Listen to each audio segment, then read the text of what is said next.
ସମ୍ବଲପୁର ଜିଲ୍ଲାରୁ ବିଚ୍ଛିନ୍ନ ହୋଇ କୁଚିଣ୍ଡା ଉପଖଣ୍ଡକୁ ଏକ ସ୍ୱତନ୍ତ୍ର ଜିଲ୍ଲା କରିବା ଦାବିରେ ଆଗାମୀ 21 ତାରିଖ ଦିନ କୁଚିଣ୍ଡା ବନ୍ଦ କରିବାକୁ ଡାକରା ଦିଆଯାଇଛି। କୁଚିଣ୍ଡା ଉପଖଣ୍ଡକୁ ଏକ ଜିଲ୍ଲା କରିବା ପାଇଁ ଗତ 30 ବର୍ଷ ଧରି ରହିଥିବା ଦାବି ପାଇଁ ଆଗାମୀ 21 ତାରିଖ କୁଚିଣ୍ଡା ଉପଖଣ୍ଡ ବନ୍ଦ ପାଇଁ କୁଚିଣ୍ଡା ଜିଲ୍ଲା ଦାବି କ୍ରିୟାନୁଷ୍ଠାନ କମିଟିର ପ୍ରତିନିଧିମୂଳକ ବୈଠକରେ ନିଷ୍ପତ୍ତି ହୋଇଥିବା ଜଣାପଡ଼ିଛି।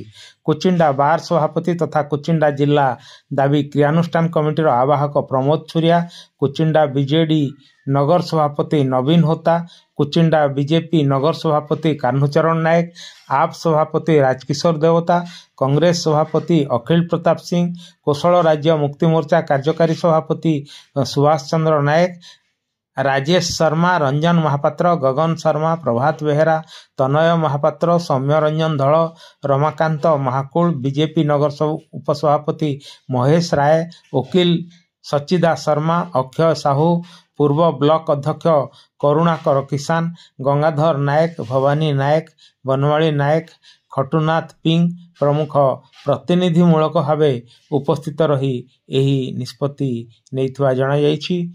କୁଚିଣ୍ଡାରୁ ସୁଭାଷ ଚନ୍ଦ୍ର ନାୟକଙ୍କ ରିପୋର୍ଟ। ଉପସ୍ଥାପନା ବୀରେନ୍ଦ୍ର କୁମାର ପାଣିଗ୍ରାହୀ, ଜନମୁଖ ନ୍ୟୁଜ୍। ନମସ୍କାର।